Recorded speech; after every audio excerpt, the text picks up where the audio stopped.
Hey folks, how's it going? Welcome back to my show. I'm Sean David.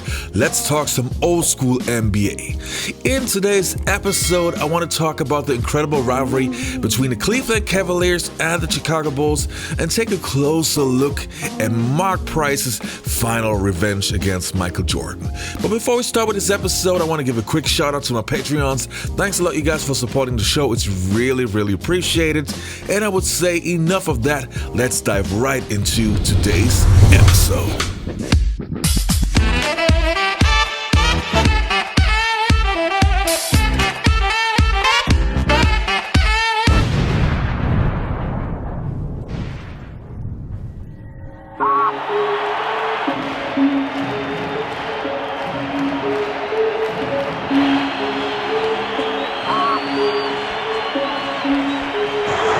Michael Strip got it back. 3, 2, Michael falls, fires. Yeah! Does it again! The Bulls win! Ernie, can I just mention one guy's name who I think is one of the most underrated players of our era, who nobody ever talks about anymore, is Mark Price. Strong, and Danny Ferry has position of the rebound. Here's Price.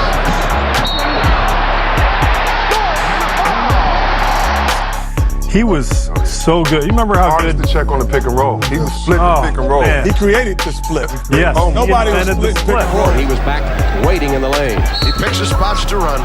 Both off it. There's Price. He lost Iverson and nailed the shot. You know he loves that. Oh, and he looked right at him.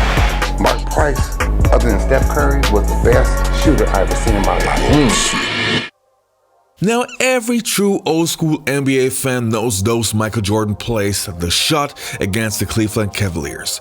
But if you take a closer look and a deeper look, then you will find that the Cleveland Cavaliers were a very special team and they had a very special player in Mark Price. William Mark Price was born on the 15th of February in 1964 in Bartlesville, Oklahoma. As a 6-foot point guard, he played college ball for Georgia Tech from 1982 to 1986. Mark was not on the list of many NBA teams since most teams believed that he was too slow to become a star in the NBA. In hindsight, pretty funny if you know how good he became in his later NBA career. Anyway, he was drafted with the 25th pick of the 1986 NBA draft by the Dallas Mavericks. He was then traded to the Cleveland Cavaliers, and so we can say that he was the steal of his draft class. After a decent rookie season where he was averaging 6 points per game, Mark came back stronger than ever in his second year and helped to turn the Cleveland Cavaliers into an Eastern Conference powerhouse while averaging 16 points and 6 assists per game. Mark was a sensational shooter who shot over 50% from the field while also making 48% of his three-pointers. Now, we have to remember at that time the Eastern Conference was loaded with incredible teams like the Boston Celtics with Larry Bird, the Detroit Pistons with Joe Dumars, Dennis Rodman, and Isaiah Thomas, the Milwaukee Bucks, and of course the Chicago Bulls, just to name a few. To make it to the NBA Finals was really a task. In the late 1980s, the Cleveland Cavaliers and the Chicago Bulls would have some serious battles. But of course, we all know that the Cavs could not get over the hump and the Bulls would turn into the championship team. But there was that one game where Mark Price and the Cleveland Cavaliers played out of their mind, and even MJ could not do anything about it. For the Bulls on the tip. And we're underway. Price with a change of direction. Sanders left open. Hot Rod Williams on the bench a moment ago for the Cavaliers. Price right back. Shot by Mark Price on the shot clock. Zordy left it short. Horace Grant collects. Jordan out on the run. Bang. Michael Jordan second from the field. He has 6. Point try by Armstrong, and Danny Ferry has position of the rebound. Here's Price.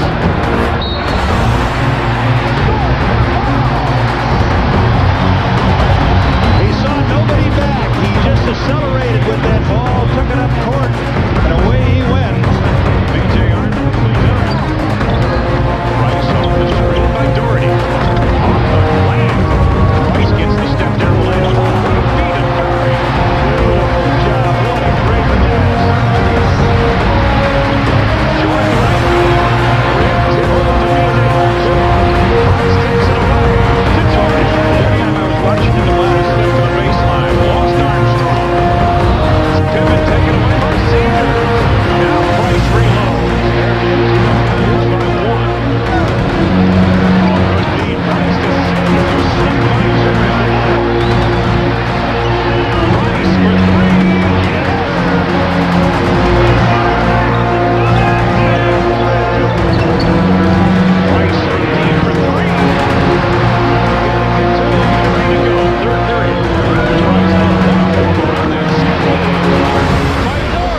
what, 34 again in the second half against the Lakers last night. Price. 28 for Mark Price. Timeout Chicago, 3:48 left to go.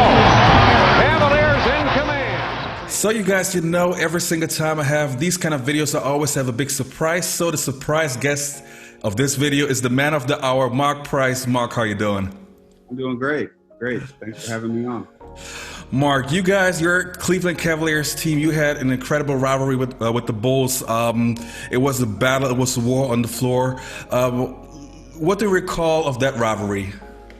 Well, it was a huge rivalry. I think, you know, from our perspective, we get a little shortchanged with how good our teams were because, you know, Chicago usually beat us in the playoffs. But, you know, the course of the season, regular season, matter of fact, you know, anybody that watched Michael Jordan's documentary of him hitting that shot, that was actually a first round series. That was a 5-game series. And that particular season, we had beaten the Bulls 6 times. And so, you know, we had a really good team. And, you know, we ran into, you know, a guy that many consider to be the greatest player that's ever played a few too many times in the playoffs and fell a little bit short. But, yeah, those rivalries were great. We were very competitive. They knew how good we were, and those games were just so much fun. Back in 1993, you guys actually had your revenge. You actually beat the Bulls by 25 points, and you played like crazy. How satisfying was it to beat the Bulls in a game that high where even Michael Jordan could do nothing about it? Yeah, it was. I mean, it's always fun to beat the Bulls. You know, like I said, because they were in our division, we played like 6 times every year. So, you know, anytime you got a chance to beat the Bulls, and then on one particular game like that where you really just kind of dominated them, you slept really good that night. You know, you felt good about what you accomplished. Yeah, you already mentioned earlier that the Cavs always get, I don't want to say overlooked, but because the Eastern Conference back in the days was so loaded, many of the great teams get forgotten. I count your team, I count in the Milwaukee Bucks of the 80s were incredible. With your team, it was a little bit sad because you guys had to battle many injuries. You yourself, Ron Harper, for example. Let's say, and I'm a big fan of what ifs, let's say you guys all stay healthy, Ron stays with you guys. What do you think would have been the limit for your team? I have no doubt we would have, you know, competed for and possibly won at least one championship, if not, you know, a couple. That team was on the rise. Like I said, it was a perfectly fit team. Ron gave us that kind of athletic slashing type of player, particularly when we matched up against the Bulls, that Jordan had to expend some energy defensively on. And like you said, unfortunately, you know, injuries came along, trades, you know, decisions that were made that were, you know, out of the player's control, and Ron moved on, and we were still very, very good. But, you know, losing Ron was a big piece to us not be able to get to where we wanted to. Now, you've been pretty busy since your retirement, and I've seen you've been a coach, you've done plenty of things, but I heard that you have a new project, a t-shirt project actually. Can you tell me something about that? Yeah, this past year, particularly with the COVID-19 pandemic going on, I had some friends in the Cleveland area and a group, obviously the Cleveland Clothing Company that makes a lot of, you know, t-shirts, sports paraphernalia in the Cleveland area. And just my relationship for playing with the Cavs all those years, we felt like it would be a fun idea to, you know, come up with a t-shirt to raise money and actually to help a Cleveland food bank with a lot of the proceeds of that endeavor. And you know, it went really well. You know, the t-shirts sold quickly, and so we're looking to actually do another reboot with that, and because it was such a success. But it was a lot of fun just kind of putting that together, but also at the same time supporting a good cause. Sounds interesting. So where would I be able to find your shirts?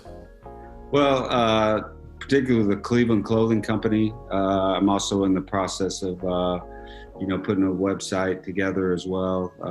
People could go and get that, Mark Price Basketball. So, and looking at those type of things to get it out there and make it available for people.